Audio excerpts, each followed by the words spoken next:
My people, hear what Chimamanda tell the European. Hear them with your ear by yourself. Settle down, listen to this video. Waiting nobody fit tell them for Koro and this guy tell them for the meeting when they do for belly. You not fear them. Just listen to this video. Listen to this guy carefully. Carefully listen to this guy. You go hear what hear them by yourself. Don't me go tell you. And share the video. Make other people see them. Share them. Where do Africa's treasures belong?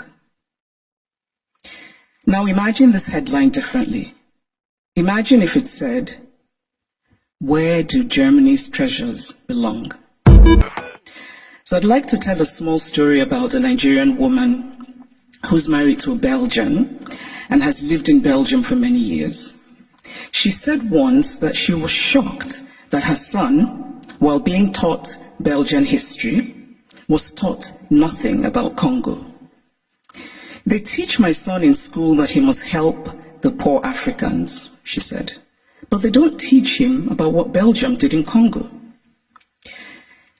Now, if her son does not learn that the modern Congo state began 100 years ago as the personal property of a brutal Belgian king who was desperate to get wealthy from ivory and rubber, if her son does not learn that the hands of Congolese people were chopped off with rusty axes for not producing enough resources to meet a king's greed, if her son does not learn that the Belgian government later ruled Congo with a deliberate emphasis on not producing an educated class, if this young Belgian boy knows nothing of these incidents, then at some point they will perhaps no longer have happened, because the past, after all, is the past because we collectively acknowledge that it is so. It is not that Europe has denied its colonial history. That would be too crude. It is instead that Europe has developed a way of telling the story of its colonial history that ultimately seeks to erase that history.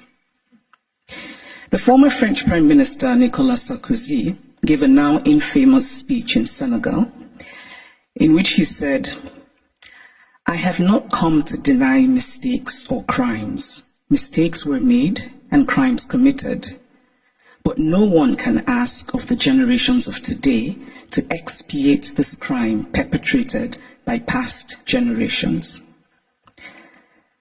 This is central to the story that Europe tells itself about its colonial history. It is a story that basically says, yes, colonialism happened, but. And whatever comes after the but is the focus of the story. What the focus on the but does is that it absolves. It frees Europe of responsibility, of a significant and traceable connection to the African present, and it allows Europe the glow of charity. But the truth is that the past does not merely tell us what happened yesterday, it also illuminates what happens today. If we acknowledge that present-day Europe is shaped by the Renaissance of 600 years ago, by the Enlightenment of 300 years ago, then surely we cannot say that what happened merely 100 years ago in Africa no longer matters. It matters. We are gathered today in this reconstructed palace, a beautiful place, but also a place that represents Germany's nostalgia for imperial times. When Kaiser William II lived here, German troops were killing children, women, and men in Southwest Africa. This building says that German history matters, even in a romanticized form. The history of Africa and Asia and Latin America must matter as well. We cannot pick and choose which histories and which points of view still matter, because to do this would be an ugly exercise of brute power. And speaking of power, here's a headline I just read in a German publication. The headline says, "Where do Africa's treasures belong?" Now imagine this headline differently. Imagine if it said, "Where do Germany's treasures belong?" It would be a redundant question, because of course Germany's treasures belong in Germany. But the question would never even be asked because there would be no circumstance in which it would be, because of power. And so it seems to me that what we are fundamentally grappling with in this space, in all of these questions about the Humboldt Forum, is power. Unequal power, how we navigate unequal power relations. And there's always been, to me, something shabby about unequal power relations. The victory feels colorless, almost unearned. So I spoke of Belgium and its colonial history, but what of Germany and its colonial history? Do school children here learn about Namibia, what was called the German Southwest Africa? Do school children know that 100,000 Herero people were murdered by the Germans? Do they know of the wells that were poisoned?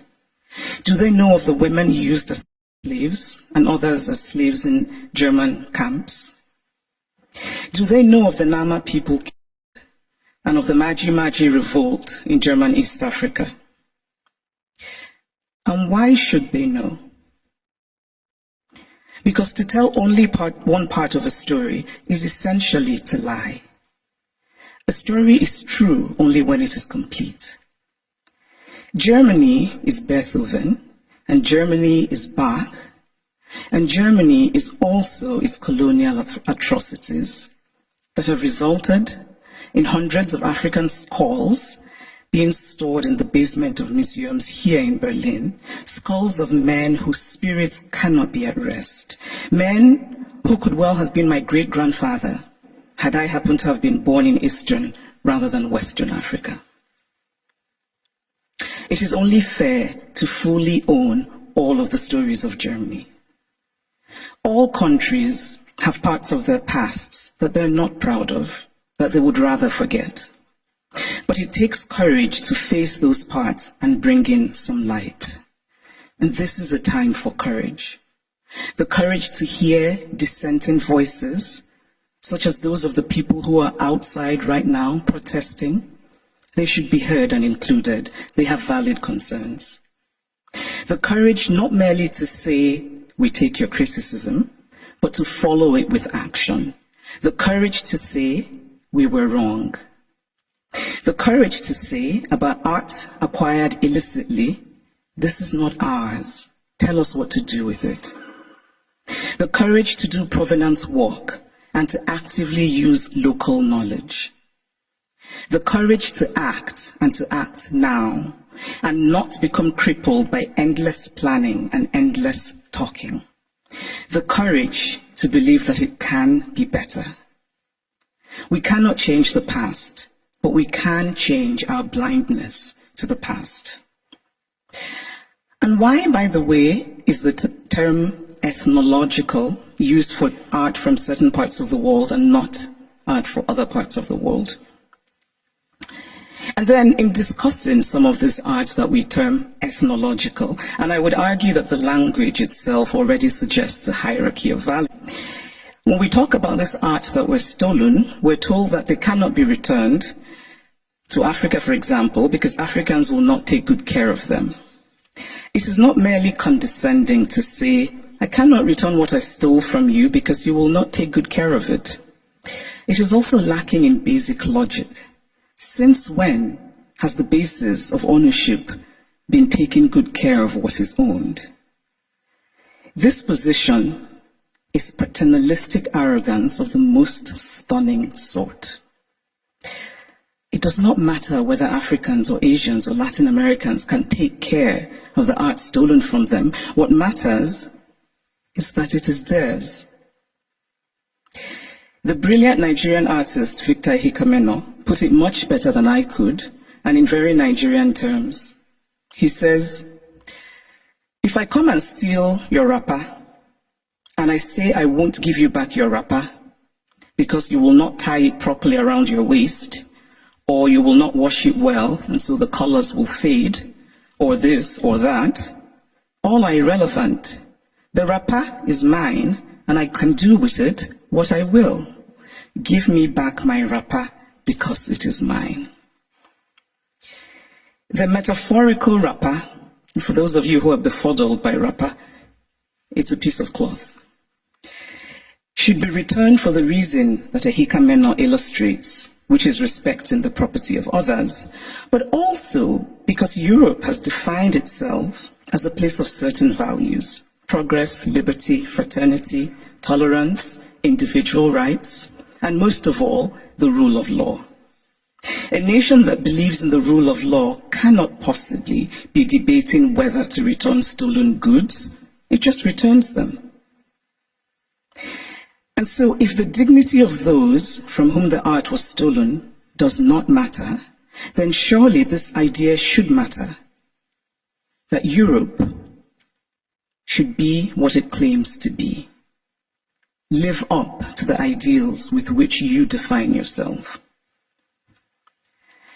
I should pause here and note that sometimes these conversations run the risk of sounding like empty moralizing, or like asking for the impossible or the unrealistic, or insisting on an unattainable purity and perfection. Obviously, I don't think everything should be sent back to the countries from which they came. Not everything was stolen.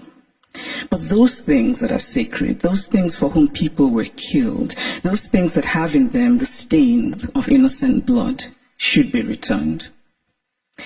Obviously, we do not have all the information. There are facts lost in unrecorded history, but we can draw reasonable conclusions based on information that we do have.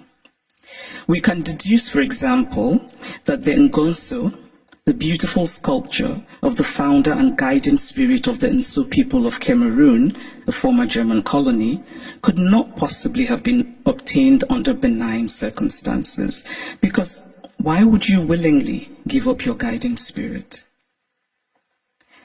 It is also important to remember that not all wounds are visible. Some wounds we carry in our hearts, inherited from our parents, passed on to our children. But this discourse is, of course, not just about the Humboldt Forum. It is about museums all over Europe, in France, in the Vatican, in Britain. And I must acknowledge that Germany is the first of the powerful European nations that has made a gesture towards returning the Benin bronzes. But it is also interesting that the announcement said that a substantial amount would be returned, which made me wonder how this would be determined and by whom. And it is equally interesting that it is British colonial loot rather than German colonial loot that is being returned by Germany. But still, it is progress. And Germany's action, this gesture towards righting what is wrong, must be acknowledged. My acknowledgement of it is not to say that the work is done, but that the work has started, and that perhaps a place like the British Museum, and I know that Neil is here, which owns the majority of the Benin bronzes, might perhaps be inspired by the German decision, and that hopefully the British Museum will rethink and that hopefully the British Museum will rethink its policy of retain and explain, which is unacceptable. So this is the Humboldt Forum. A forum usually implies, among other things, a space created for a free exchange of ideas.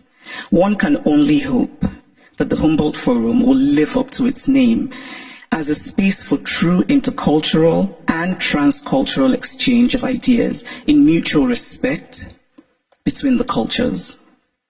But this rhetoric, free exchange of ideas, must be practical. And by that, I mean such things as travel visas. It must be easy for people from Africa and Asia and Latin America who should participate in these conversations to get travel visas. Because again, we must confront the issue of power. Who tells the story? Who is the teller and who is told about? Who decided that African art should be labeled ethnological? Who has the right to exhibit the other?